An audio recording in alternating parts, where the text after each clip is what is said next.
entonces vamos a ver primero patología de anexos, ¿correcto? En caso de patología de anexos es muy importante que diferencien estos dos temas, ¿ya? Bien preguntados, ¿no? Lo que viene a ser el orzuelo, ¿correcto? El orzuelo, de lo que viene a ser el chalacio, ¿ya? Es muy importante que ustedes diferencien esos dos conceptos.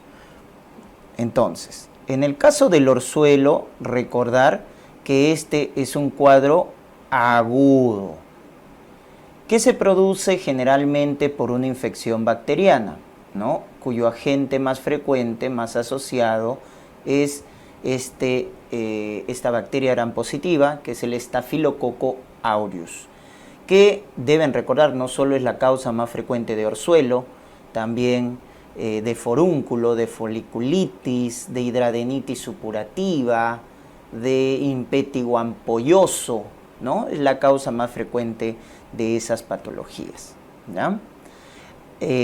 También debemos recordar que el orzuelo se produce porque esta bacteria infecta ciertas glándulas de lo que viene a ser el párpado, ¿no? Puede afectar lo que viene a ser en el borde externo, por eso se llama orzuelo externo, cuando afecta la glándula de Seyss, que es una glándula sebácea, o la glándula sudorípara, que es la glándula de Moll. Entonces ahí hablamos del orzuelo externo, cuando afecta a Seyss, que es sebácea, o Moll, que es sudorípara.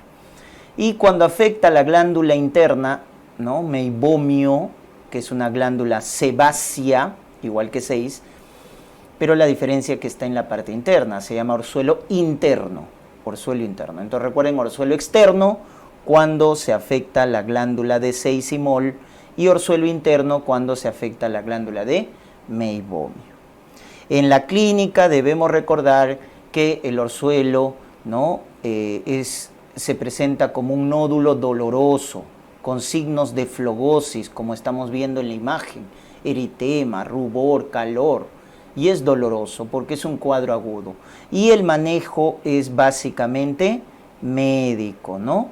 Hay que dar, en este caso, colocar compresas calientes, hay que dar colirios a base de antibióticos, ¿no? Porque el origen es bacteriano, ¿ya? Y diferenciarlo bien de lo que viene a ser el chalacio. El chalacio ya es un cuadro crónico, ¿correcto? Es un cuadro crónico en la cual se produce por una inflamación crónica que va a dar origen al famoso granuloma, ¿correcto? Al granuloma. Y este granuloma, ojo, esta inflamación crónica granulomatosa es por compromiso de la glándula de Meibomio. Acá sí específicamente es la glándula sebácea de Meibomio la que se inflama, la que forma un granuloma, ¿no?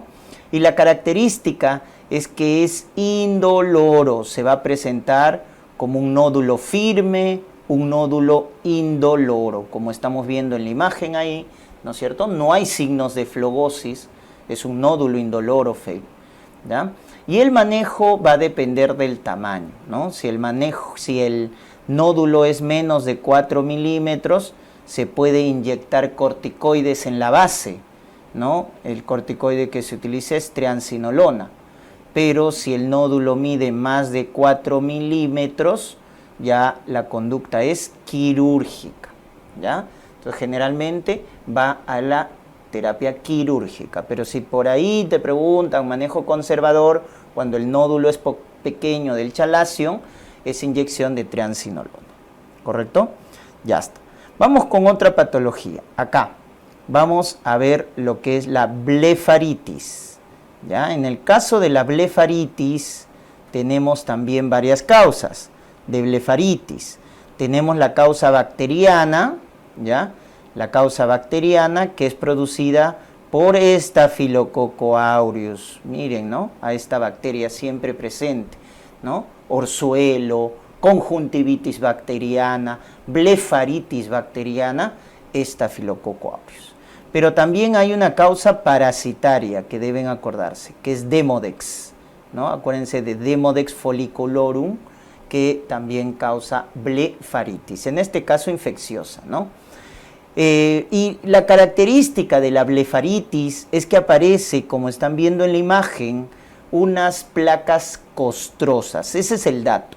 Y te pueden hacer confundir con conjuntivitis en un caso clínico, porque va con prurito, va con escozor, con sensación de arenilla, pero en vez de secreción, que es la característica de la conjuntivitis, te dicen que hay placas costrosas, escamosas en el borde palpebral.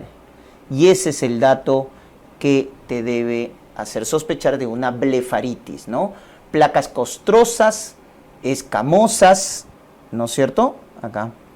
Placas costrosas o escamosas en el borde, ¿no?, palpebral. Entonces, eso te debe hacer sospechar de una blefaritis, ¿ya? Muy bien, el tratamiento también es médico, básicamente. Hay que hacer lavados y tratamiento médico. Muy bien, vamos con otras patologías, en este caso ya afectación de la glándula lagrimal. Cuando se afecta la glándula lagrimal principal, vamos a llamarle dacreoadenitis. Dacreoadenitis, ¿no es cierto? A diferencia de la afectación de lo que viene a ser el saco lagrimal, cuando se afecta el saco lagrimal se llama dacreocistitis. Entonces vean ahí la diferencia, ¿correcto? Entonces tenemos acá la dacreoadenitis, afectación de la glándula, dacreocistitis, afectación del saco lagrimal, ¿ya? Eso hay que tenerlo en cuenta. Entonces acá es glándula lagrimal, la glándula lagrimal principal, dacreoadenitis. En cambio acá es el saco lagrimal el que se inflama, ¿no? Entonces la dacreoadenitis es de etiología viral, ¿no es cierto? Virus como parotiditis, Epstein-Barr, herpes, pueden afectar la glándula lagrimal, pero también hay etiología bacteriana, nuevamente, Staphylococcus aureus, estreptococos también pueden producir dacreoadenitis bacteriana, ¿no? Y el dato característico es dolor acá, en esta zona, el dolor en la parte externa, ¿no? Porque recuerden que la glándula lagrimal principal está en el ángulo externo superior del ojo. Entonces esa zona se encuentra inflamada, incluso puede producir una tosis palpebral, como están viendo ahí, ¿no? En forma de S se le llama, por la inflamación de la glándula lagrimal principal, ¿no? Por la inflamación de la glándula lagrimal principal, entonces tenemos la llamada tosis en forma de S, así se le llama, ¿ya? Porque está afectado el ángulo externo superior del ojo y eso genera una tosis, ¿no? En forma de S, Bueno, el manejo es básicamente un manejo médico, ¿ya? Manejo médico a base de antiinflamatorios, colirios, cuando es... La etiología viral se autolimita, pero la bacteriana sí hay que dar manejo médico con antibióticos, ¿ya? Antibióticos, por vía sistémica. En el caso de la dacreocistitis, que es la inflamación del saco lagrimal, acá también podemos ver, miren, cómo se inflama, pero la parte interna, ¿no? Se llama así el canto interno del ojo. Muchas veces puede haber también secreción purulenta por el canto interno, ¿ya? Acá destaca la etiología bacteriana, por lo cual hay que dar colirios a base de antibióticos, ¿ya? Y también manejo sistémico, ¿no? Incluso cuando ya es severo hay que utilizar antibióticos por vía endovenosa, ¿ya? Y también en algunos casos de la dacreocistitis se puede tornar de forma crónica y la inflamación crónica de la glándula, del saco lagrimal va a llevar a una conducta quirúrgica, la cual se llama dacreocistorrinostomía, ¿ya? Esa es la cirugía para una dacreocistitis crónica, ¿no? Dacreocistorrinostomía, ¿ya? Muy bien, eso entonces debemos también recordar. Vamos con lo que viene a ser parálisis, ojo, de los nervios de lo que viene a ser el aparato muscular extraocular. Entonces, debemos recordar de básicas, ¿no?, que el cuarto par craneal, también llamado nervio patético o nervio troclear, como quieras llamarlo, ¿no?, ¿a quién inerva? Inerva a lo que viene a ser, ¿no es cierto?, el oblicuo superior, o también llamado oblicuo mayor. Pero también tenemos al sexto par craneal, el sexto par craneal, que es el motor ocular externo, ¿no es cierto?, porque justamente inerva al recto externo o recto lateral, como quieras llamarlo, ¿ya? Y luego tenemos al tercer par craneal, el llamado motor ocular común, ¿ya?, que inerva a todos los demás músculos, ¿no?, incluido el recto, pues el recto interno o medial, recto superior, recto inferior, ¿no?, el oblicuo inferior, o sea, todos los demás, incluido el elevador del párpado superior, ¿ya?, todos los demás rectos y oblicuos, que no sea el oblicuo superior externo, incluido el elevador del párpado superior, todos los demás son inervados por el tercer par craneal, ¿correcto?, por el tercer par craneal. Entonces, eso ténganlo en cuenta. ¿Por qué? Porque vamos a ver la parálisis de estos pares. Entonces, la parálisis del cuarto, ¿qué hace el oblicuo superior? Debes acordarte, el oblicuo superior te hace mirar hacia abajo, es lo contrario, ¿ya? El oblicuo superior te hace mirar hacia, no es como los rectos, ¿no? El recto superior hacia arriba, recto inferior hacia abajo, recto interno hacia adentro, recto externo hacia afuera. En los rectos es fácil, en los oblicuos es al revés. El oblicuo superior te hace mirar hacia abajo y el oblicuo inferior te hace mirar hacia arriba. Es por eso que cuando hay una parálisis del cuarto par o patético o troclear, miren que el ojo, ¿no es cierto?, se va a ir en este caso hacia arriba, ¿no?, y hacia adentro, ¿ya? Entonces va hacia arriba y hacia adentro, ¿no?, porque está predominando el oblicuo inferior. Como se ha paralizado tu oblicuo superior, entonces, ¿qué hace tu oblicuo superior? Te hace mirar hacia abajo.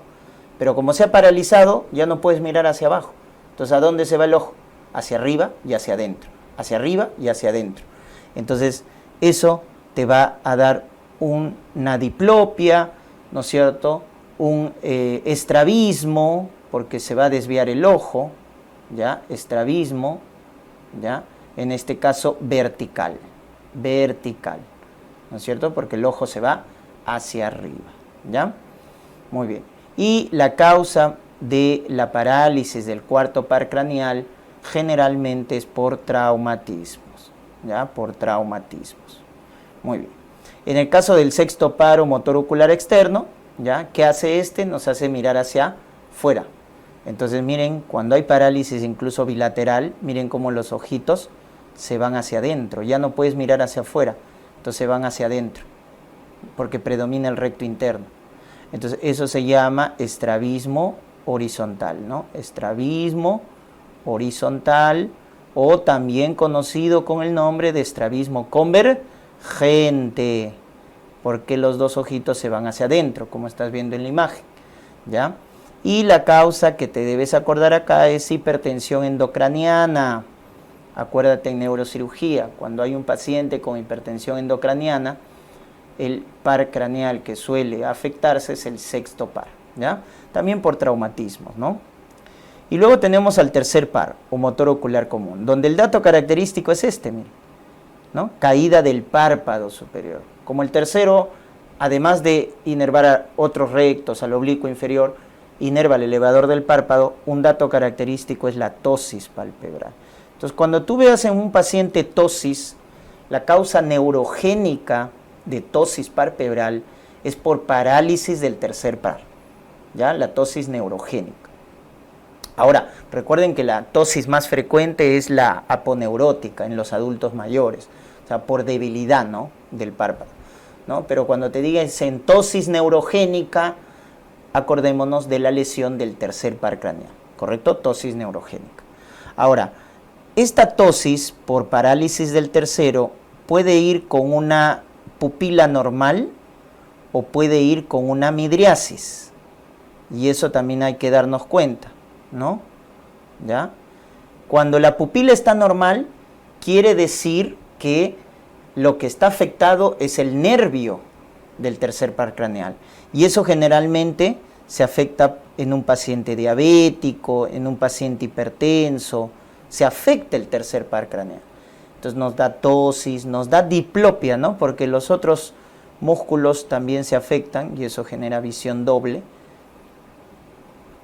Pero cuando la pupila está normal, la tosis neurogénica es porque se ha afectado el nervio del tercer par. Y eso es en un paciente diabético, hipertenso, ¿no? La mononeuropatía del tercer par. Pero ojo, cuando hay midriasis asociado a tosis, debemos sospechar de una compresión del núcleo del tercer par. Se está comprimiendo el núcleo. Aquí acuérdense por neurología, el núcleo del tercer par es el núcleo de Edinger-Westphal, que está ubicado en el mesencéfalo. Se está comprimiendo ese núcleo, por lo tanto acá buscar causas como en aneurisma de la comunicante posterior. Ese es el dato. Aneurisma de la comunicante posterior. Produce compresión del núcleo generando tosis con midriasis. ¿Ya? Miren la diferencia. ¿Ya? Muy bien.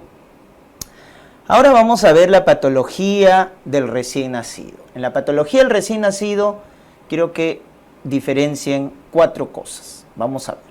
Lo que viene a ser la conjuntivitis bacteriana del recién nacido, conjuntivitis bacteriana, lo que viene a ser la, en este caso, dacrioestenosis, que es la estenosis del conducto nasolagrimal, lo que viene a ser la catarata congénita, y lo que viene a ser el glaucoma congénito, ¿ya? Porque les pueden preguntar en un caso clínico, ¿ya? Entonces, en el caso de la conjuntivitis bacteriana, recordemos que la etiología más frecuente es clamidia, ¿no? Clamidia trachomatis, en primer lugar. Segundo, gonococo, ¿ya? En ese orden. La causa más frecuente de conjuntivitis bacteriana en el recién nacido es clamidia, ¿no? Clamidia. Segundo lugar, gonococo. Y acá deben recordar las diferencias, ¿no? Entre la conjuntivitis bacteriana de clamidia y gonococo. Clamidia se presenta a los 5-14 días de vida, a diferencia de gonococos que se presenta en los primeros 3 días de vida. O sea, miren que gonococo es más precoz, ¿no? Que clamidia. Clamidia al inicio la secreción es mucosa y luego se torna purulenta. En cambio, gonococo es muy purulenta, ¿correcto? Entonces, cuando te digan, ¿no? Esa conjuntivitis bacteriana que se presenta de forma tardía, su secreción es mucosa y luego purulenta, sospechar en clamidia. Pero si te dicen que la conjuntivitis es hiperaguda, hiperpurulenta, pensar en gonococo, ¿correcto? Pensar en gonococo. Y también es importante recordar lo que viene a ser las complicaciones. Clamidia se complica con neumonitis. En cambio, gonococo se complica con artritis séptica, con meningitis, con sepsis, como complicaciones sistémicas. Entonces eso también es importante, porque les pueden preguntar como caso clínico, ¿no? Recién nacido con conjuntivitis y neumonitis, pensar en clamidia, ¿correcto? Pensar en clamidia. Y gonococo con artritis séptica, meningitis y sepsis, ¿no? Acuérdense la característica de cada bacteria, ¿no? Ya eso por infecto. Clamidia es una bacteria intracelular que forma en los cultivos de células McConkey, produce los famosos cuerpos de inclusión. Por eso cuando te digan, ¿no? La conjuntivitis del recién nacido está producida, o también se conoce con el nombre de conjuntivitis de inclusión. Esa es la llamada conjuntivitis por clamidia, porque clamidia forma los cuerpos de inclusión. Gonococo, en la tinción Gram, es un diplococo Gram negativo. Recuerden, diplococo Gram negativo.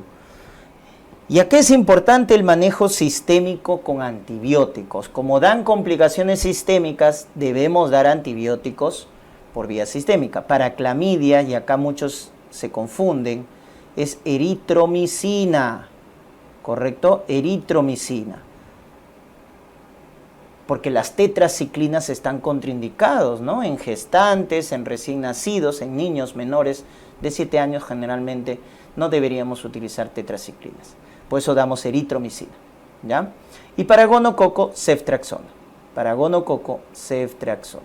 Entonces, eso hay que recordarnos, ¿ya? Para clamidia, eritromicina, gonococo, ceftriaxona. Por vía sistémica, ¿no? Muy bien. En el caso de lo que viene a ser la dacroestenosis, es la obstrucción, recuerden, del conducto nasolagrimal. Ese conducto nasolagrimal que drena en el meato inferior, ¿no? En el meato inferior de las fosas nasales. Ahí drena el conducto nasolagrimal, ¿ya? Entonces se obstruye por un pliegue mucoso llamada válvula de Hasner. Esta válvula de Hasner forma un pliegue mucoso y eso obstruye el conducto nasolagrimal. La clínica en el recién nacido es esto, miren, la epífora, el lagrimeo o epífora, ¿no? De ahí que cuando te pregunten la causa más frecuente de lagrimeo o epífora constante en un niño, en un lactante, ¿no? Es dacroestenosis, obstrucción del conducto nasolagrimal, ¿ya? Esa es la clínica. Y acá lo que también suelen preguntar en el tratamiento, y es importante que lo recuerden, es que el manejo primario, que tiene una efectividad alta, porque hasta el 90% de los lactantes responden, es el masaje del canto interno. Masaje del canto interno. Esa es la conducta primaria, el tratamiento que resuelve el 90% de los casos de dacroestenosis. Pero cuando es refractario, hacemos sondaje, ¿ya? Del conducto nasolagrimal. Ahí se utilizan sonditas, ¿no? Para permeabilizar el conducto, por ejemplo el tubo de Johnson se utiliza. Y el último recurso viene a ser la cirugía, el último recurso, ¿ya? La llamada dacriocistorrinostomía, que ya lo habíamos comentado, ¿no? En la dacrocistitis crónica también, la dacriocistorrinostomía. Ese es el último recurso, ¿ya? Entonces acá el dato es que la mayoría responde al masaje del canto interno. Catarata congénita. Recordar que acá el dato característico es esto, es la pupila blanca, y esa pupila blanca se conoce con el nombre de leucocoria. Recordemos que, bueno, catarata es la opacidad de lo que viene a ser nuestro lente intraocular, que es el cristalino, y que en este caso, ¿no? Las causas asociadas son diversas. Hay causas hereditarias, ¿ya? Hay causas, ¿no? Porque son de etiología congénita, infecciosas como rubiola. Acuérdate de rubiola porque te da catarata congénita, ¿no? Dentro de su clínica es lo más típico, lo más frecuente, porque también da microcefalia, da PCA, da hipoacusia neurosensorial. El famoso síndrome de Grech, que deben recordar en rubiola congénita.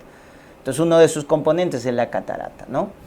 Causa infecciosa congnatal. Pero también hay problemas metabólicos como galactosemia, ¿no? Que da también la famosa catarata congénita, ¿ya?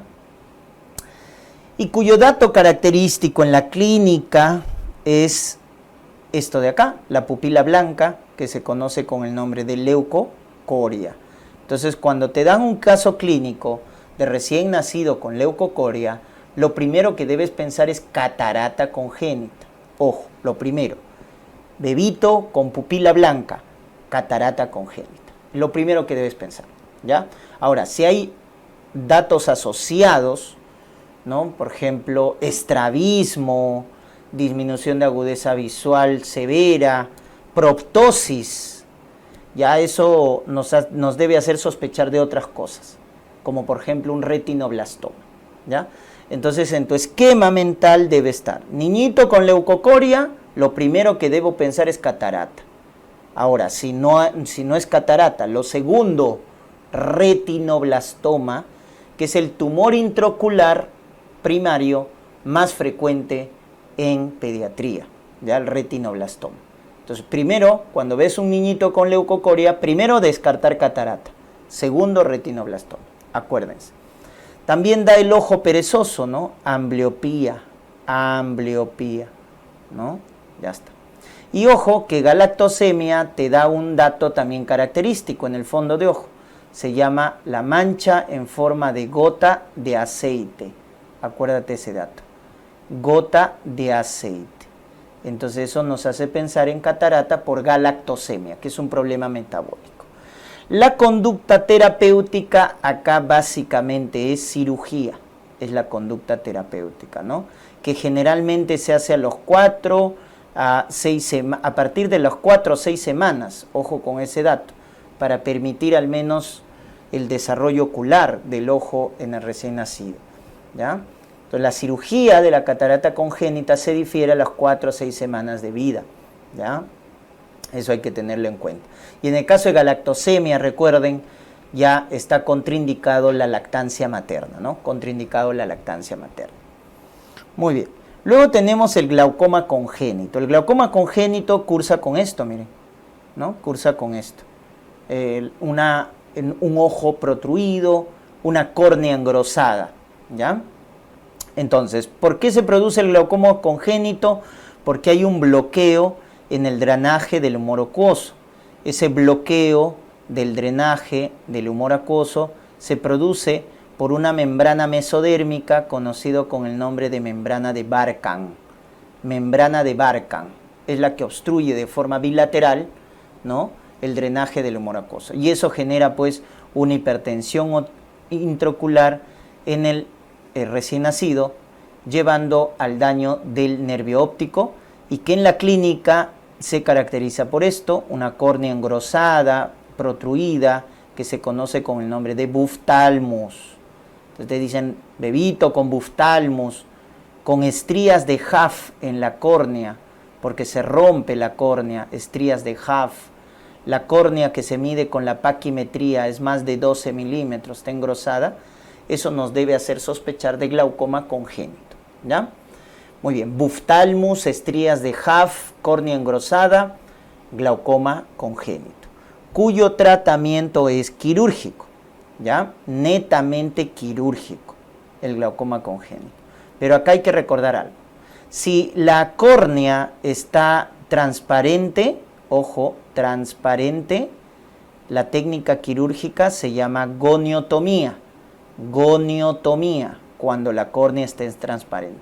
Pero si la córnea está opaca, ha perdido su brillo, la conducta quirúrgica se llama trabeculectomía. Trabeculectomía. Eso tienen que diferenciar, ¿ya? Cirugía en glaucoma congénito, cuando la córnea está transparente, goniotomía; cuando está opaca, trabeculectomía. Muy bien. Pasamos a patología inflamatoria de la órbita. En este caso vamos a ver la famosa celulitis, donde tienes que diferenciar dos cosas. La celulitis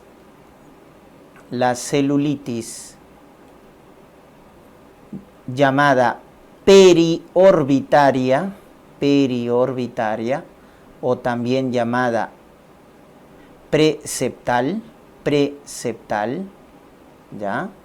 De la orbitaria, también llamada postseptal. Ya está. Entonces, hay dos tipos de celulitis en la órbita: la periorbitaria o preseptal y la orbitaria o postseptal. ¿Por qué se llaman así? Porque básicamente la inflamación lo separa el tabique orbitario, ¿ya? El tabique orbitario separa lo que viene a ser la inflamación, ¿ya? Entonces acá podemos ver, acá más o menos está, ahí está el septum o tabique, ¿ya? Ahí está el septum o tabique. Entonces cuando es anterior, ¿no?, se inflama todo lo que está anterior, por eso se llama periorbitario o preseptal. Pero cuando se inflama también la parte interna, o sea, posterior al tabique o septum orbitario, entonces ahí le llamamos orbitario postseptal, ¿correcto? Ya está. Muy bien. Entonces acá, ¿qué debemos diferenciar? En general ambas tienen como principal causa la sinusitis, ¿no? Porque esto es más frecuente en los niños. Sobre todo la sinusitis etmoidal en niños es la causa más frecuente. También puede producirse por trauma, ¿no? Un traumatismo donde se produce heridas y luego se infecta la zona de la órbita. Pero la causa más frecuente es por sinusitis etmoidal en los niños.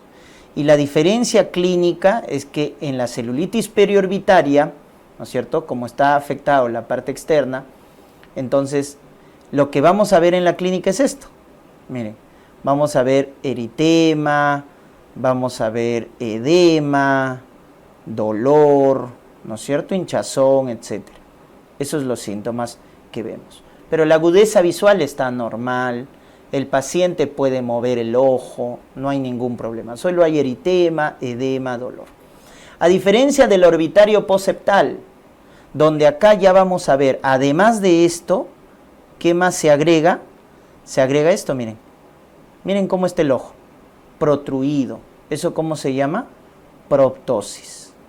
Proptosis o exoftalmos, ¿verdad? Así como la patología tiroidea, ¿no? ¿Se acuerdan de la enfermedad Graves-Basedow? Que da exoftalmos bilateral. Bueno, en este caso es exoftalmos, pero unilateral, ¿no? O proptosis. ¿Qué más? También vamos a ver que da parálisis de los músculos extraoculares, oftalmoplejía. Oftalmoplejía. El paciente no puede mover el ojo porque tiene mucho dolor. Entonces tiene parálisis, ¿no? Porque tiene dolor a la movilidad ocular. Eso no pasaba en la periorbitaria. Y el otro dato es disminución de la agudeza visual. Entonces, cuando te digan una celulitis por complicación de una sinusitis etmoidal, donde ya hay proptosis, donde el paciente no puede mover el ojo por el intenso dolor, porque tiene agudeza visual disminuida, eso ya es una celulitis orbitaria o postseptal. De esa manera la diferencia, ¿correcto? Si no tiene ninguno de esos, es una periorbitaria o preseptal. Y el tratamiento es básicamente pues antibióticos, ¿no? De amplio espectro, antibióticos. En el caso de la periorbitaria, al inicio puede ser vía oral, dependiendo cómo va la respuesta, amoxiclavulanato, pero en el caso ya de la postseptal, podemos ya emplear en este caso la vía parenteral, ¿no? La vía parenteral, ¿ya? Y recordar una complicación de la celulitis orbitaria o postseptal, muy importante, que es la trombosis del seno cavernoso. La trombosis del seno cavernoso es importante recordarlo, porque se complica a partir de una celulitis orbitaria, en la cual se van a paralizar los músculos extraoculares, pero de ambos ojos. O sea, ahora la parálisis es bilateral. El exoftalmos también se vuelve bilateral. Entonces, cuando una celulitis orbitaria compromete el ojo contralateral, ahí debemos descartar una trombosis del seno cavernoso. ¿Correcto? Trombosis del seno cavernoso. Bien, vamos ahora por acá con las retinopatías. Y en este caso vamos a ver lo que es el desprendimiento de retina. ¿Ya? Desprendimiento de retina. En la cual ustedes deben recordar que se desprenden, ojo, 9 de 10 capas. O sea, la retina tiene 10 capas. Pero en realidad se desprenden 9 de esas 10 capas. ¿Cuál es la capa que no se desprende, que se queda? Es el epitelio pigmentario de la retina, es la que se queda, ¿no? Todas las demás que están por encima son las que finalmente se desprenden. Y acá debemos recordar los 3 tipos, ¿no? La regmatógena, ¿ya? La traccional y la exudativa, o también llamada serosa, exudativa, ¿ya? O serosa. Entonces, esos son los 3 tipos de desprendimiento de retina, exudativa, ¿ya? Acá importante recordar que la regmatógena es la más frecuente y cuyo factor de riesgo más importante es la miopía, ¿ya? La miopía alta, ¿no? Ese es el factor de riesgo más importante. Entonces, cuando te digan cuál es el desprendimiento más frecuente, regmatógena, porque se forman agujeros, desgarros, y el factor de riesgo más importante, la miopía alta. Pero también tenemos al traumatismo, ¿no? El trauma ocular, que puede ser cerrado generalmente, ¿ya? En el caso del traccional, como su nombre lo indica, se tracciona la retina, ¿no? Por la formación de neovasos. Por eso acá el factor de riesgo es la diabetes, por la retinopatía proliferativa, acuérdate. ¿Quién también forma neovasos? Oclusión de la vena central de la retina. También la retinopatía del prematuro forma neovasos, ¿ya? Entonces ahí recordar, ¿no?, lo que viene a ser el desprendimiento traccional, ¿ya? Desprendimiento traccional. Muy bien.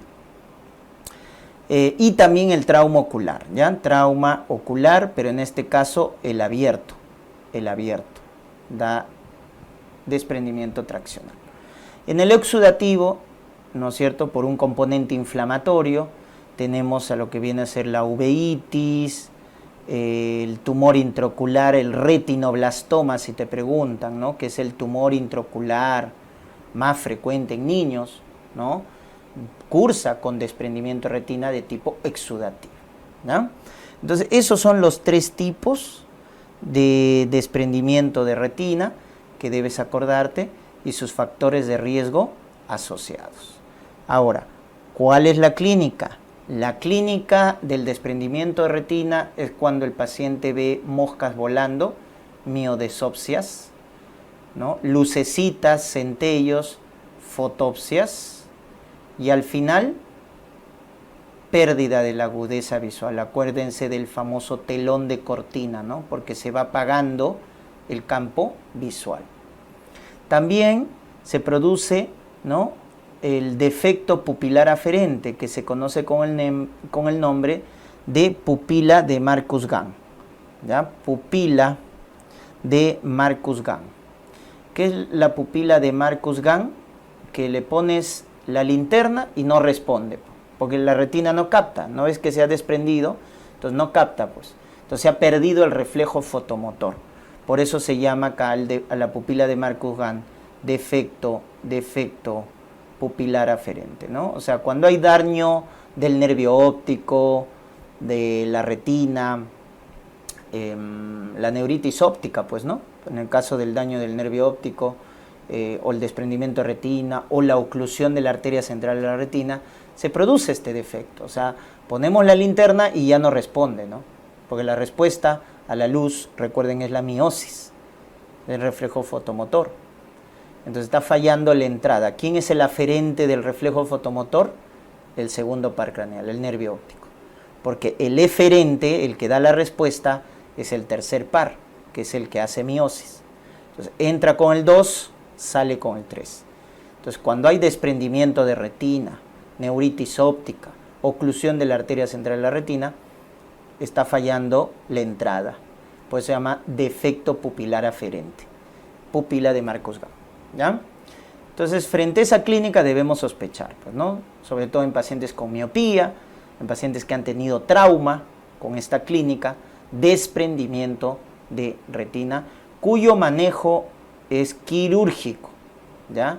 Se hace criopexia, cerclaje, diferentes técnicas. Ahora, el exudativo es el único tipo de desprendimiento que tiene manejo médico, porque lo que se debe hacer es el tratamiento de la causa subyacente, ¿ya? Entonces, de forma general, debes acordarte que el desprendimiento de retina es quirúrgico, ¿ya? Criopexia, cerclaje, 360 grados, se hace también con gas expansible, etcétera, cirugía. Pero si te preguntan qué retinopatía tiene manejo médico, es el exudativo. Muy bien. Luego tenemos acá lo que viene a ser la retinopatía, compararla, la diabética, con la hipertensiva. Vamos a ver acá lo que viene a ser los grados, que es lo que te pueden preguntar, ¿no? Entonces, la retinopatía diabética recordar que es una microangiopatía, es una complicación microangiopática del paciente con diabetes, ¿no? Descompensado, etcétera, ¿ya? Donde en la forma grave se forman neovasos, donde participa el factor de crecimiento endotelio vascular, ¿ya? El factor de crecimiento endotelio vascular es el que produce, debido a la isquemia, neovasos. Hay que tenerlo en cuenta. Y les mencionaba la clasificación. Es leve, es moderada, es severa y muy severa.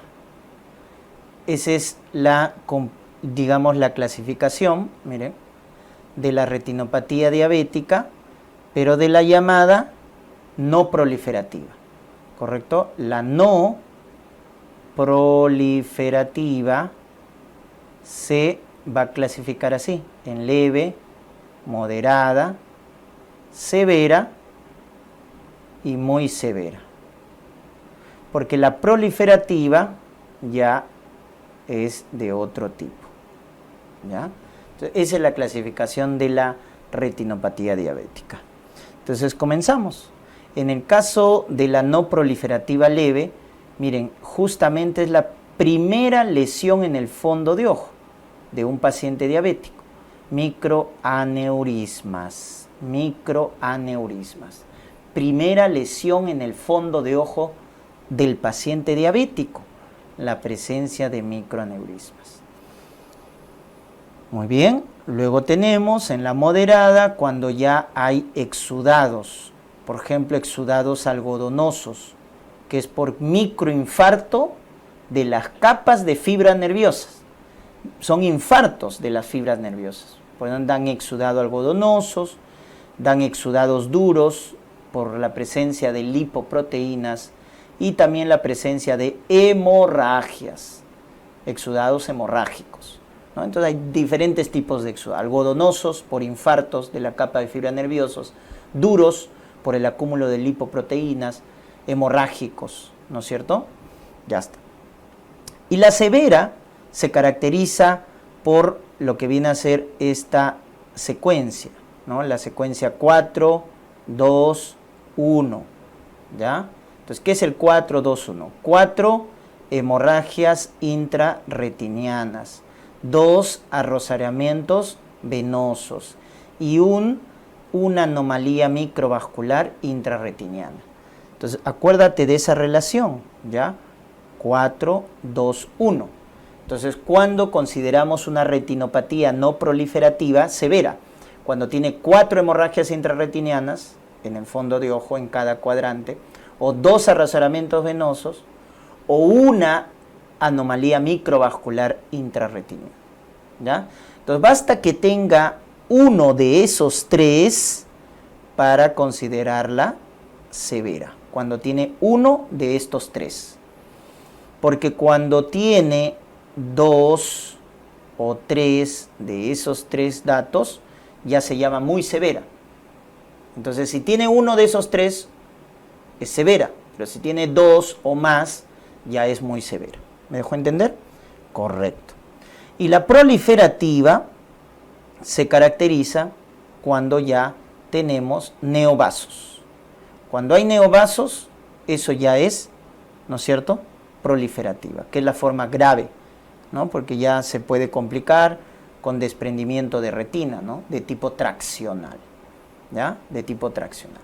O también cuando se rompen esos vasos y se generan hemorragia vítrea, ¿ya? Hemorragia vítrea. Entonces eso también deben recordarlo. Ya es la forma grave, ¿no? Donde el paciente va perdiendo la visión, ¿ya? Entonces acuérdense, si un paciente diabético pierde de manera súbita la visión, es por hemorragia vítrea, de manera súbita, aguda, hemorragia vítrea. Si pierde de manera subaguda, es por desprendimiento de retina traccional, de manera subaguda. Y cuando pierde de manera crónica la visión, que es lo más frecuente, ¿no? Lo más frecuente es que el paciente diabético pierda poco a poco la visión. ¿Y cuál es la causa? Edema de mácula. edema de la mácula. Por eso acuérdense bien de esos datos, ¿no? Cómo el paciente va perdiendo la visión. Si te dicen aguda, súbita, hemorragia vítrea. Subaguda, desprendimiento retina traccional. Y crónica, que es lo más frecuente, edema de mácula, ¿ya? El paciente diabético se va quedando ciego por edema de mácula, es lo más frecuente. En el caso de la hipertensiva, recordemos también sus grados, ¿no?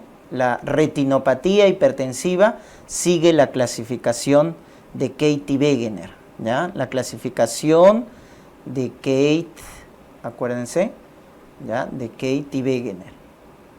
Entonces, esta clasificación de la retinopatía hipertensiva, doctores, es en 4 grados, ¿no? Grado 1, el grado 2, el grado 3 y el grado 4, ¿ya?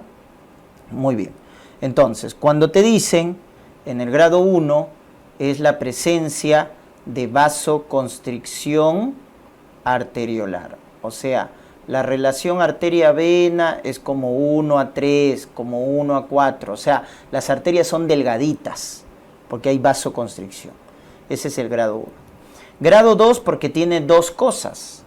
Tiene los signos de cruce arteriovenosos, ¿ya? Acuérdense, signo de Gahn, signo de Salus, ¿no? Cuando la arteria y la vena se cruzan.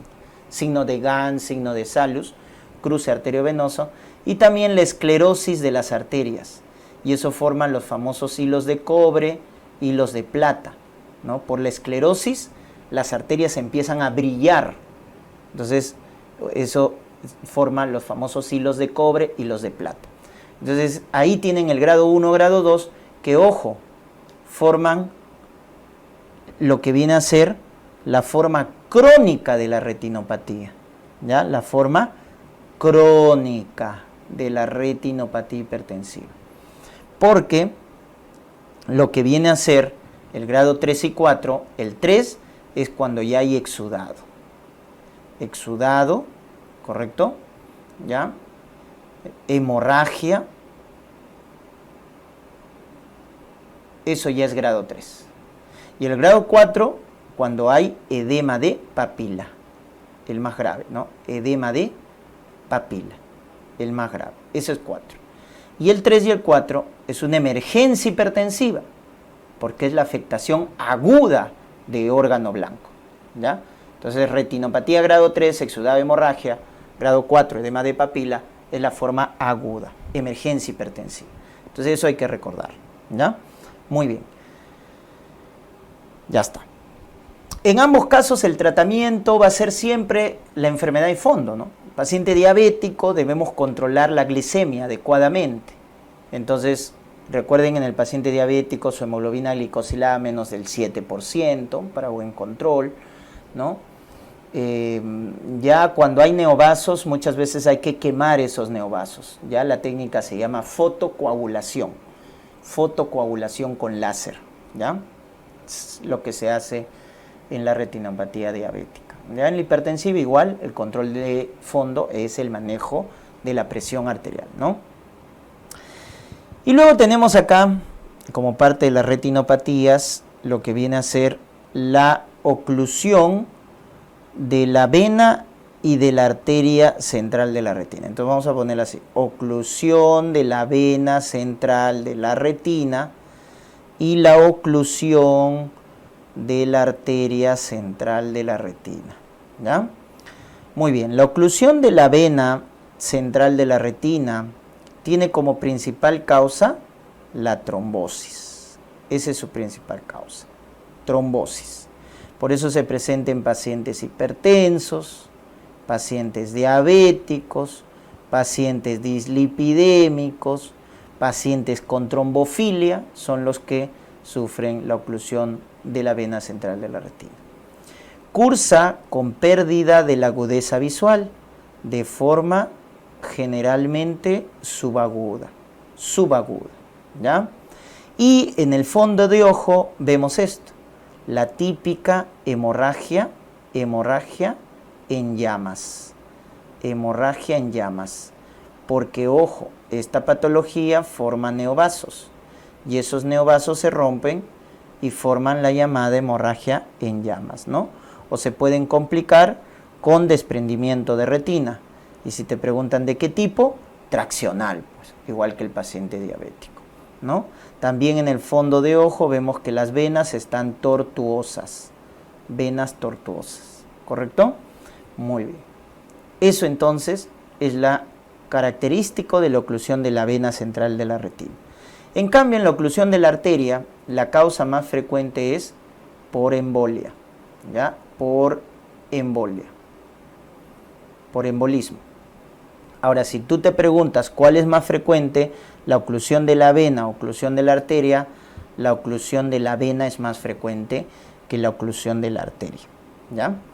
Entonces acá es por embolia. También se ve pues en pacientes hipertensos, pacientes diabéticos, ¿no? Etcétera, porque también es por aterosclerosis, ¿no? Solo que en la trombosis la placa se rompe y ahí nomás se forma el trombo dentro de la vena. Y en la embolia es porque se rompe este trombo y sale a la circulación, ¿no? Por eso, cuando hay una embolia de la oclusión de la arteria central de la retina, miren, la clínica es más abrupta, es disminución de la agudeza visual de manera aguda, de manera súbita. Por eso algunos también lo conocen con el nombre acá de amaurosis fugaz. Amaurosis fugaz. ¿Estamos? Ya está. Y en la evaluación es importante hacer un Doppler de arterias carótidas, de las arterias carótidas, porque generalmente el émbolo viene de un ateroma de las arterias carótidas. En segundo lugar, un electrocardiograma, si es que las carótidas están bien, hay que hacer un EKG, porque el segundo factor cardioembólico más frecuente, ¿no? La fibrilación, ¿ya? Entonces, eso es importante en la evaluación. Si te preguntaran de dónde más frecuentemente viene el émbolo para la oclusión de la arteria central de la retina, es de las carótidas, ¿no? Porque la carótida se desprende el trombito, se forma un émbolo que pasa a la carótida interna, de la carótida interna pasa a la arteria oftálmica y de la arteria oftálmica pasa a la arteria central de la retina. Deben recordarse de esa manera. Ahora, si las carótidas están bien en el Doppler, entonces corazón, o sea, buscar el factor cardioembólico, ¿no? Cuya causa más frecuente es la fibrilación auricular. Muy bien. Y lo característico es en el fondo de ojo, esto de acá, miren, ya, esto de acá, la famosa mancha rojo cereza. Cuando te digan mancha rojo cereza en un paciente con amaurosis fugaz, ese es el caso clínico, oclusión de la arteria central de la retina, ¿no? La retina está, como pueden ver, una retina pálida, ¿no? Pálida, ya está. Entonces, esa es la diferencia en la oclusión de la vena y oclusión de la arteria. Ahora vamos a ver algo muy importante, de manera integral, ¿no? El ojo rojo, que puede ser producido por conjuntivitis, por queratitis, por uveitis, glaucoma, trauma ocular, ¿no? Forman parte del síndrome de ojo rojo. Acá lo primero que les quiero precisar es que el ojo rojo más frecuente es la conjuntivitis, ¿ya? La conjuntivitis, entonces, es el ojo rojo más frecuente. Vamos a ponerlo por acá. Ojo rojo más frecuente, conjuntivitis. Consulta oftalmológica más frecuente, conjuntivitis. La conjuntivitis per se, doctores, cursa, ¿no es cierto?, con sensación de arenilla, ¿correcto? Sensación de cuerpo extraño. Porque recuerden que la conjuntivitis es indoloro, es indoloro.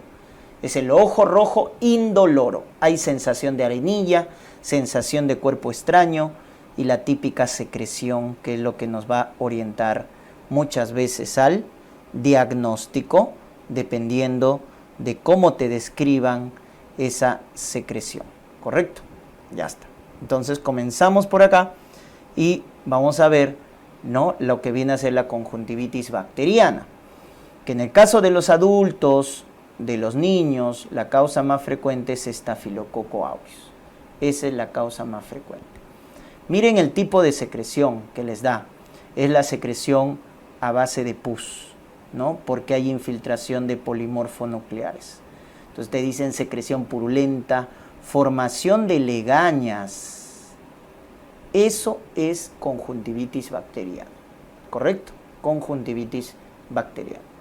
Entonces miren el tipo de secreción, purulenta, formación de legañas, y la causa más frecuente en adultos niños, Staphylococcus aureus, ¿no? Que esta es la causa más frecuente de ojo rojo indoloro. Etiología viral, adenovirus. Adenovirus que produce dos cuadros que siempre te lo preguntan, la fiebre faringoconjuntival y la queratoconjuntivitis epidémica. Esos dos síndromes, fiebre faringoconjuntival y queratoconjuntivitis epidémica, son producidos por adenovirus, que es la etiología viral más frecuente de conjuntivitis. Acá la secreción, recuerden que es una secreción serosa, ¿no? También te pueden decir acuosa, ¿ya? Porque hay infiltración de linfocitos. Secreción serosa, acuosa. Y la reacción tisular, acá se llama reacción folicular. Forman folículos, ¿ya? Forman folículos. Entonces, cuando te digan esa descripción, serosa, reacción folicular, piensa en etiología viral. Porque en el caso de la alérgica, recordemos acá, tenemos la conjuntivitis estacional o también llamada vernal, ¿ya? Tenemos también la conjuntivitis papilar gigante, así se llama, papilar gigante, producida por usuario de lentes de contacto, ¿ya? La también llamada queratoconjuntivitis flictenular, que es por una alergia a proteínas de bacterias, ¿ya? Entonces, son formas de conjuntivitis alérgica, la estacional o vernal, la papilar gigante, producida por lentes de contacto, la queratoconjuntivitis flictenular, que es una alergia a las proteínas de ciertas bacterias, como estafilococo, Mycobacterium tuberculosis, etc., ¿no? Si recuerdan un poquito de la fisiopatología, la conjuntivitis alérgica clásica es por una reacción de hipersensibilidad mediada por inmunoglobulina E.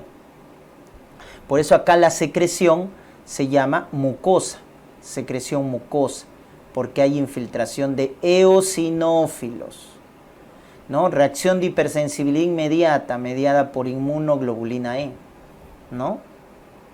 Y un dato característico es que va con intenso prurito, o sea, per se la conjuntivitis va con prurito, pero la que da prurito intenso es la conjuntivitis alérgica. Y la reacción tisular acá se llama, ¿no? Una reacción que se conoce con el nombre de papilas. Cuando te digan también, ¿no? Por eso la denominación de papilar gigante, ¿no? Que es una forma grave de la conjuntivitis alérgica. Entonces, cuando te dicen secreción mucosa, prurito intenso, reacción papilar, te están orientando a la etiología alérgica, ¿se dan cuenta? Entonces, eso deben recordar, ¿ya? Muy bien. El tratamiento, muy importante en la bacteriana y la viral, es el lavado. No solo el lavado ocular, ¿ya? Sino también el lavado de manos.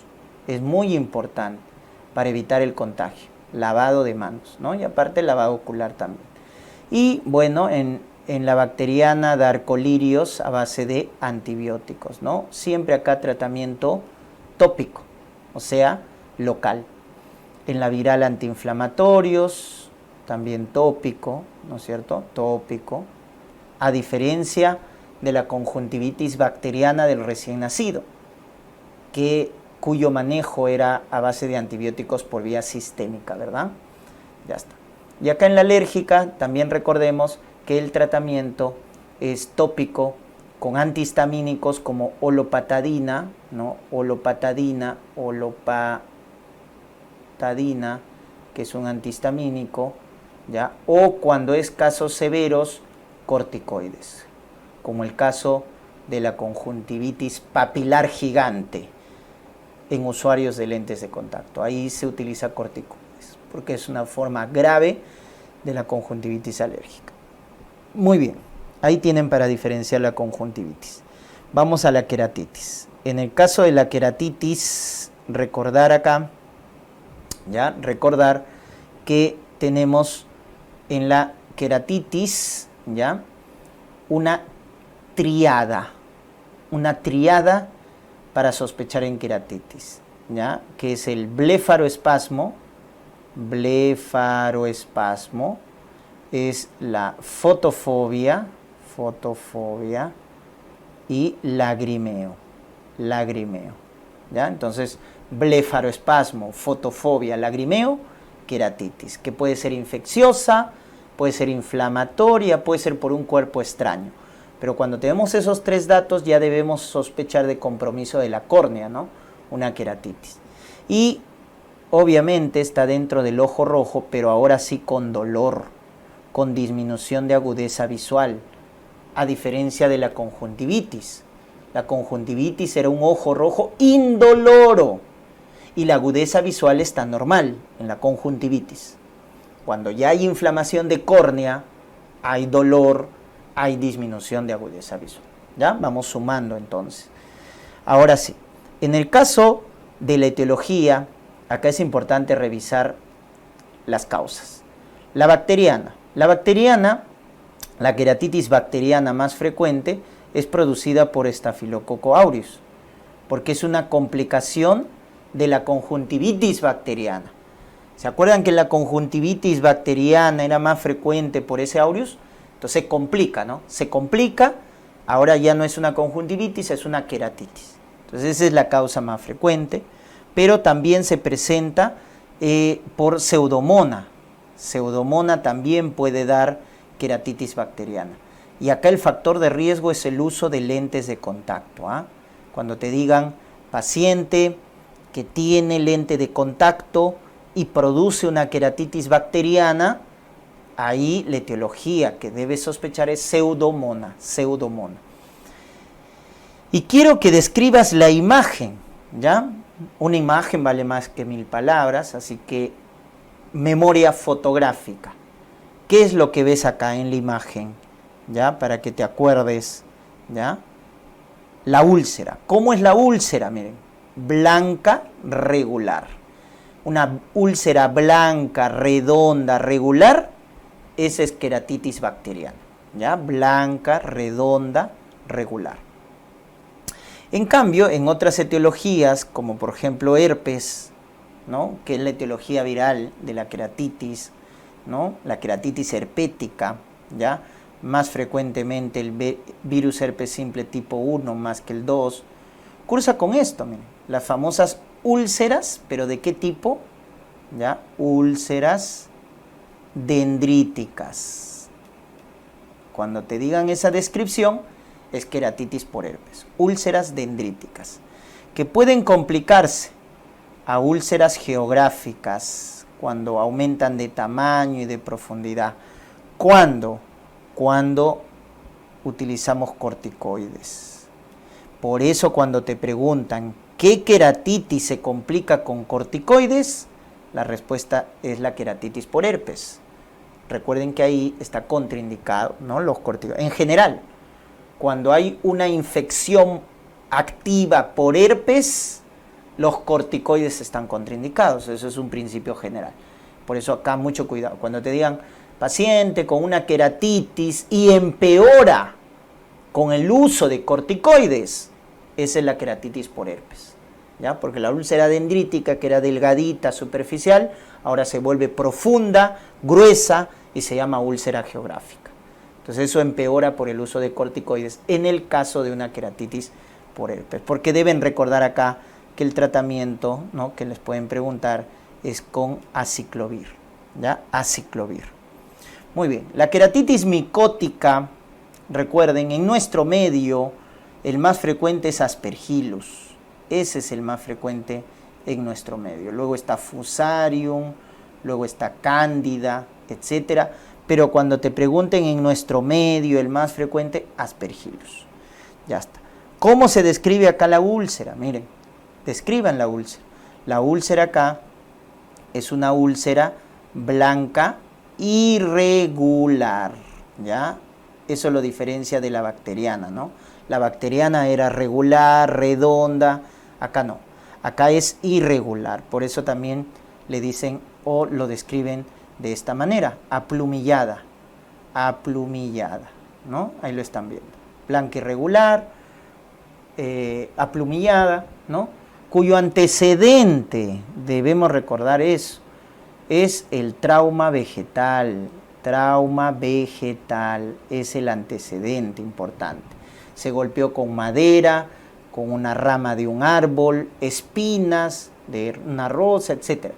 Entonces, trauma vegetal, y el paciente viene con un ojo rojo, doloroso, y se le observa una úlcera blanca irregular, le das antibióticos, empeora, no responde, piensa en queratitis por hongos. En nuestro medio el más frecuente es Aspergillus. Luego tenemos la parasitaria, que es producida por amebas de vida libre, y acá la que destaca es Acantha moeba, ¿ya? Y acá la descripción de la úlcera es lo que están viendo, la famosa úlcera en forma de anillo, ¿ya?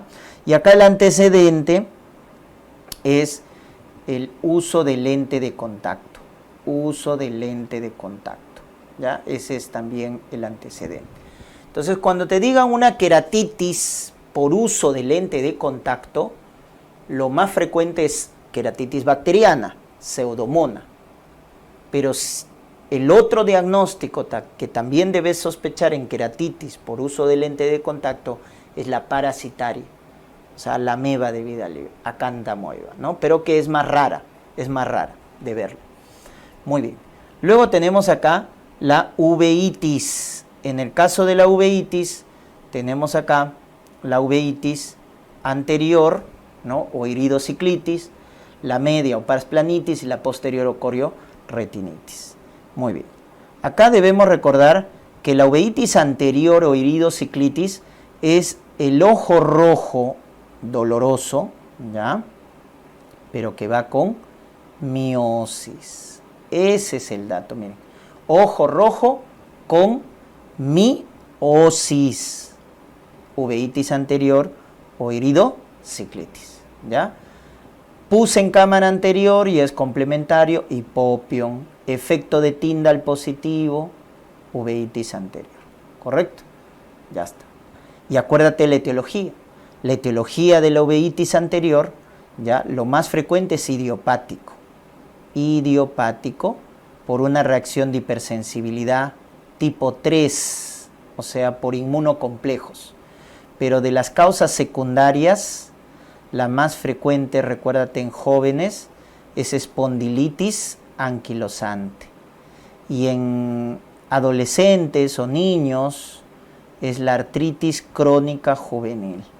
O sea que debemos descartar, ¿no? Un joven, si te dicen como caso clínico, con dolor lumbar, test de Schober positivo, sacroileitis y tiene uveitis anterior, ¿qué debes descartar? Espondilitis anquilosante.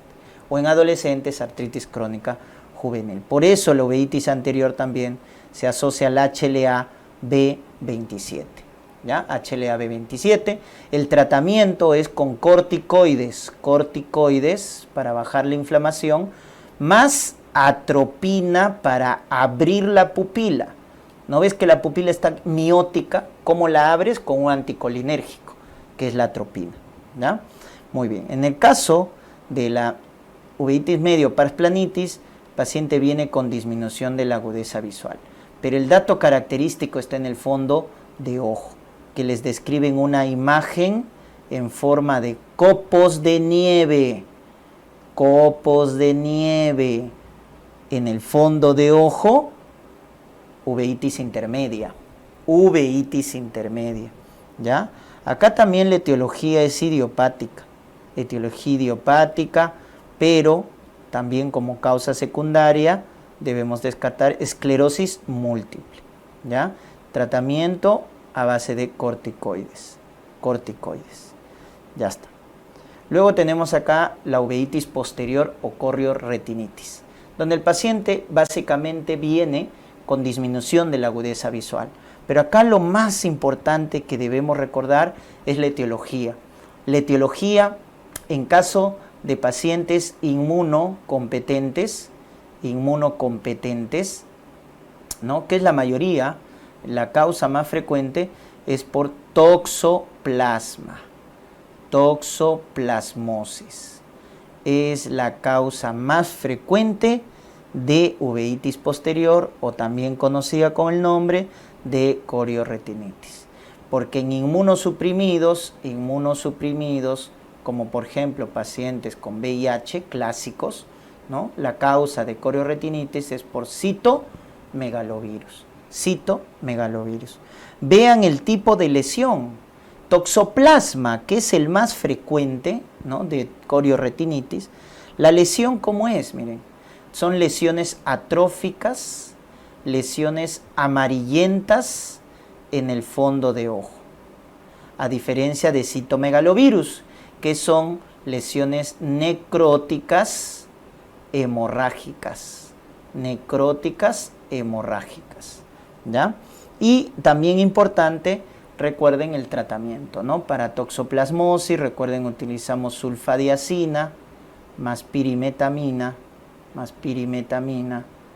y para citomegalovirus utilizamos ganciclovir, ¿no? O en su defecto, foscarnet, ¿no? Cuando ganciclovir no está disponible.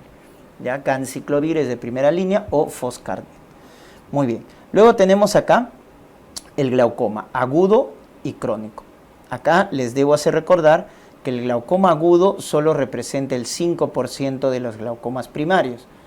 El crónico es 95%. O sea, definitivamente, ¿cuál es el más frecuente? El glaucoma crónico. Es el más frecuente.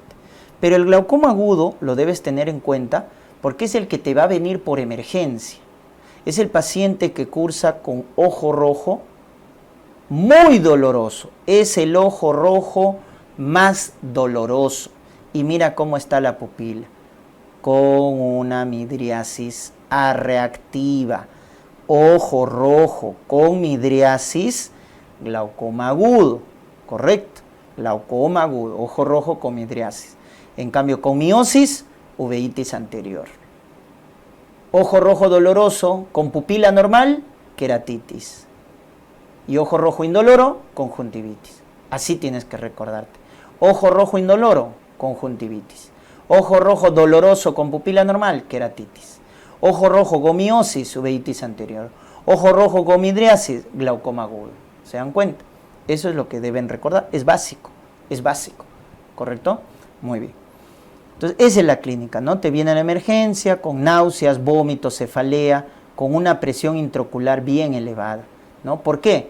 Porque hay un bloqueo del ángulo iridocorneal. Entonces, acá hay un bloqueo anatómico del ángulo iridocorneal. ¿Cómo está ese ángulo?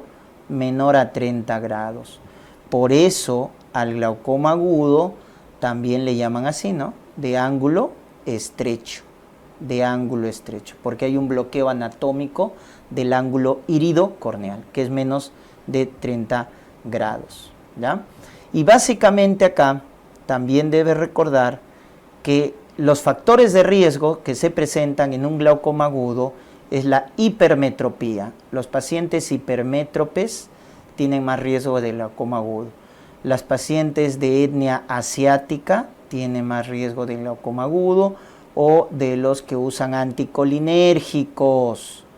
Por eso los anticolinérgicos están contraindicados en glaucoma y en hiperplasia benigna de próstata, acuérdate, ¿ya? Muy bien. Y el tratamiento, recuerden, del glaucoma agudo es manejo médico. Debemos dar diuréticos para bajar la presión intraocular. Diuréticos como el inhibidor de la anhidrasa carbónica, acetazolamida, ¿ya? Por vía oral. Y como muchas veces el paciente está con vómitos severos, entonces en su reemplazo podemos utilizar manitol endovenoso para rápidamente bajar la presión intraocular, ¿ya? Acá recuerden un dato de farmacología, es que acetazolamida, ¿ya?, está contraindicado cuando hay alergia a sulfas. Entonces, mucho cuidado, si te preguntan, paciente con alergia a sulfas, ya no puedes dar acetazolamida, ¿ya? O no tolera la vía oral, entonces en ese caso utilizamos manitol, ¿no? Manitol. Ya. Luego también hay que cerrar esta pupila, de lo que está midriática hay que cerrarla. Entonces, ¿con qué la cerramos? Con un agonista muscarínico, que es la pilocarpina. Con eso cerramos. Entonces, damos diuréticos, damos pilocarpina. Y cuando no hay respuesta al manejo médico, en el glaucoma agudo, ya el manejo quirúrgico, ¿no? La iridotomía, así se llama, iridotomía con láser jack. Iridotomía con láser jack. ¿Estamos? Muy bien. En el caso del glaucoma crónico, doctores, la mayoría es asintomático, ¿ya? Asintomático. Pero ojo, es la causa más frecuente de ceguera irreversible en menores de 65 años. Si tú te acuerdas, la causa de ceguera reversible más frecuente es catarata, pero la irreversible en menores de 65 es glaucoma. Tengan en cuenta ese dato, ¿no? Es la muerte silenciosa del ojo, porque es asintomática en la mayoría de los ojos. Ya cuando da síntomas es porque se ha afectado los campos visuales. Y miren cómo pierde la visión el paciente con glaucoma crónico, de afuera hacia adentro. Esa es la visión tunelizada, ¿correcto? Entonces, asintomático, visión tunelizada, ¿estamos? Y también debemos recordar algo, debemos recordar que este paciente tiene aumento de la presión intraocular, ¿no? Más de 20 milímetros de mercurio, ya eso se considera patológico, y en el fondo de ojo hay excavación de la pupila, excavación, ¿no?, en la papila. Acuérdate, hay una excavación al centro, y esa excavación en la papila óptica es más del 30% o más de un tercio. Eso nos indica que ya hay daño del nervio óptico, ¿no? Y también, acuérdense, en la campimetría, el escotoma típico, ya, que se llama paracentral. Escotoma paracentral, que es algo típico del glaucoma, en este caso crónico, ¿ya? Muy bien.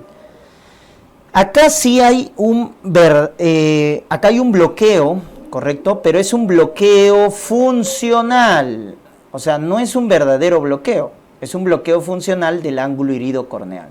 O sea, el ángulo está abierto, pero sin embargo no funciona, ¿no? Entonces el ángulo iridocorneal es más de 30 grados. Entonces está abierto, pero no funciona. Entonces es un bloqueo funcional. Por eso al glaucoma crónico también le conocen con el nombre de glaucoma de ángulo abierto. Ángulo abierto, ¿no? Al agudo le llaman ángulo estrecho, ángulo cerrado, y al crónico ángulo abierto, ¿no? Muy bien. El tratamiento es básicamente manejo médico al inicio, y acá se dan análogos de prostaglandinas, ¿no?, que es el más efectivo para bajar la presión intraocular, que es la latanoprost, análogo de prostaglandinas, ¿no? Se puede complementar con beta bloqueadores como timolol, beta block no selectivo, ¿ya? Entonces, latanoprost, timolol, y ya el último recurso, la cirugía, la trabeculoplastía con láser argón, ¿ya? Conducta quirúrgica, si es que no hay respuesta, ¿no? Muy bien. Acá me faltó los factores de riesgo, ¿ya? Los factores de riesgo. La edad, más de 40 años, ya hay riesgo de glaucoma crónico, ¿ya? Paciente con diabetes, paciente de etnia afroamericana, paciente con miopía alta, ¿ya? Paciente con uso de corticoides de manera crónica, son factores de riesgo para glaucoma crónico, ¿ya? Más de 40 años, diabético, etnia afroamericana, miopía, ¿ya? Entonces miren ahí la diferencia, ¿no? El hipermétrope, que es el que tiene ojo pequeño, ¿no? Por eso la imagen se forma detrás de la retina. Entonces, como es ojo pequeño, el ángulo iridocorneal es pequeño. Entonces, ¿a qué te predispone? a glaucoma agudo, a glaucoma de ángulo cerrado. El miope tiene ojo grande. Entonces, ojo grande, miope, ángulo grande, ángulo abierto. Te predispone a glaucoma crónico. Así también te puedes recordar, ¿no? Ya está. Y finalmente, lo que viene a ser el trauma ocular. Un trauma cerrado, ¿no? O sea, cuando no hay una solución de continuidad, que es lo más frecuente, ¿no? Lo más grave es el trauma abierto, ¿ya? Pero debemos recordar que el trauma en general es una causa o causa más frecuente de ceguera, ¿ya? De ceguera unilateral en gente joven, ¿ya? Causa de ceguera unilateral en gente joven, ¿ya? El trauma ocular. Ahora, un ejemplo de trauma cerrado es esto, ¿no? El famoso ifema, ¿ya? Que generalmente se presenta en el trauma cerrado, generalmente, ¿ya? Puede ser en el abierto, pero es más frecuente en el cerrado, ¿ya? La presencia de sangre en la cámara anterior, sangre en la cámara anterior, ¿no? Hay grados de ifema, en grado 1, menos del 33%, grado 2, menos del 50%, ya grado 3, cuando es más del 50%, y grado 4, cuando ya es el 100%, que es el famoso ifema total. Y esa es la emergencia, el ifema total es la emergencia, ¿correcto? El ifema parcial no, o sea, cuando hay sangre en la cámara anterior y es parcial, ifema parcial, grado 1, 2, 3, manejo es conservador, pero el 4 no, el 4 es el ifema total que hay que operar, ¿ya? Hay que operar el ifema total.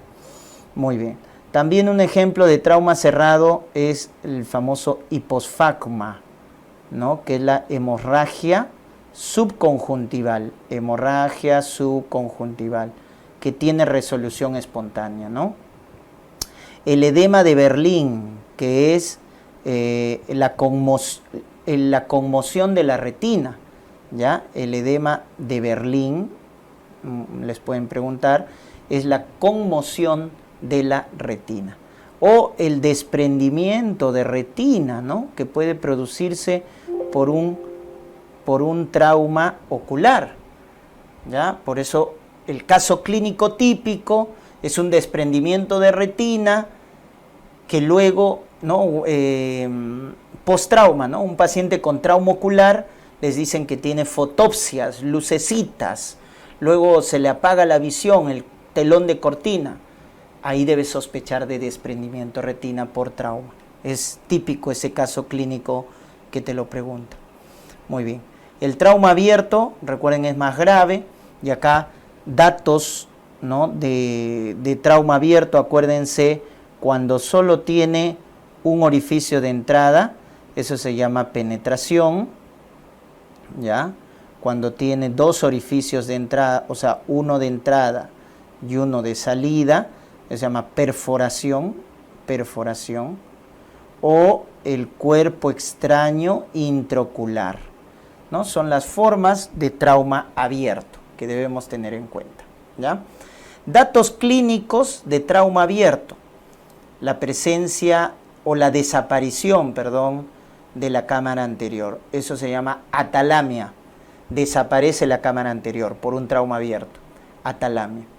Esto, la pupila en forma de lágrima. Pupila en forma de lágrima. También nos debe orientar a un trauma abierto. La uvea prolapsada, ¿no? Uvea prolapsada también es sospecha de un trauma abierto, ¿no? Entonces, atalamia, pupila deformada en forma de lágrima, uvea prolapsada, son datos de trauma abierto. ¿Qué debemos hacer ahí? Debemos actuar, ¿no? Básicamente, en estos pacientes lo que se hace es medidas conservadoras al inicio, obviamente, ¿no? Elevar la cabecera del paciente para evitar la elevación de la presión intraocular, dar antieméticos, muy importante, evitar los vómitos, porque eso aumenta la presión intraocular, ¿ya? Entonces, elevar la cabecera, dar antieméticos, dar sedación con benzodiazepinas, buena analgesia, ¿no? Con morfina o sus derivados, fentanilo, etc. Eso es importante en el manejo inicial del trauma abierto. ¿Ya? Acuérdense, elevar la cabecera, antieméticos, sedación, analgesia y profilaxis antibiótica, con ceftazidima para cubrir a Pseudomonas y vancomicina para cubrir a S. aureus, que son los causantes de endoftalmitis, ¿ya? Causantes de endoftalmitis. Entonces eso deben recordar, ¿ya? Y deben evitar, ¿qué cosa deben evitar en un trauma abierto? Deben evitar la manipulación del ojo. Entonces, se le coloca un parche al ojo en un trauma abierto, correcto, pero ese parche no tiene que ser opresivo, ¿no? O compresivo, porque eso eleva la presión intraocular y eso causa más daño. Entonces, no debemos manipular el ojo, no debemos colocar tratamientos tópicos a base de colirios, gotas, etc. No debemos intentar retirar un cuerpo extraño, correcto, intraocular, no se retira. Entonces, se deja ahí, ¿ya? Y la cirugía debe ser planteada por el especialista dentro de las 24 horas, ¿no? Dentro de las 24 horas. Entonces, ese es el manejo en un trauma abierto. Deben recordarlo, ¿no? Porque obviamente es una emergencia, ¿ya? Fractura de órbita, recuerden que lo más frecuente es el fracturo de piso, ¿ya? De piso de órbita, ¿no? O pared inferior también te pueden decir. Pero también tienes la fractura de pared medial, que son los dos característicos. Entonces, piso o pared inferior y pared, porque la clínica es diferente. En el caso de piso, te da el paciente con enoftalmos, o sea, ojo pequeño, ¿no? Diplopia, y parálisis de la mirada en el plano vertical. Parálisis en el plano vertical. Y es lo que estás viendo acá, mira, ¿ya? Enoftalmos, ojo pequeño, ¿no es cierto? Diplopia y parálisis en el plano vertical. Eso es fractura de piso, de órbita, ¿no? Porque ahí se comprime el recto inferior, por eso se comprime la mirada en el plano vertical. En cambio, pared medial te da diplopia, te da otro signo característico, ¿no? El enfisema periorbitario. Enfisema periorbitario, característico de fractura de pared medial. Y la parálisis de la mirada, pero ojo, en el plano horizontal. Eso debes diferenciar. Si es en el plano vertical, fractura de piso. Si es en el plano horizontal, la parálisis, fractura de pared medial o pared interna, ¿no? Eso debemos recordar. Y en quemadura tenemos estos dos, quemadura por álcalis y quemadura por ácidos. ¿Cuál es más grave? Álcali, pues, ¿no? Álcali es más grave, recuerden. ¿Por qué? Porque produce la necrosis llamada liquefactiva. En cambio, álcali produce la necrosis coagulativa. ¿Correcto? Ya está. Ejemplo de álcalis: lejía, cemento, cal, ejemplo de álcalis. Ácidos variados, ¿no? Ácido sulfúrico, ácido muriático, etcétera, pues, ¿no? Ya está. Entonces, miren los tipos de necrosis. Por eso, álcali es más grave, ¿no? Porque es más perforativo, ¿ya? Ya que da una necrosis liquefactiva. Y acá el dato característico que te han preguntado es sobre el tratamiento. El tratamiento inmediato en una quemadura química es irrigación con agua corriente, ¿no? O cloruro de sodio o agua, dependiendo, pues, ¿no? O sea, si estamos de manera inmediata, debemos irrigar el ojo con agua, ¿ya? O cuando llegue ya la emergencia, con cloruro de sodio, ¿no? Hasta por 30 minutos. Luego ya viene, pues, la analgesia, la profilaxis antibiótica, etcétera, ¿no? Lo más importante es esto: irrigación inmediata con agua corriente o cloruro de sodio, para evitar mayor daño a futuro, ¿ya?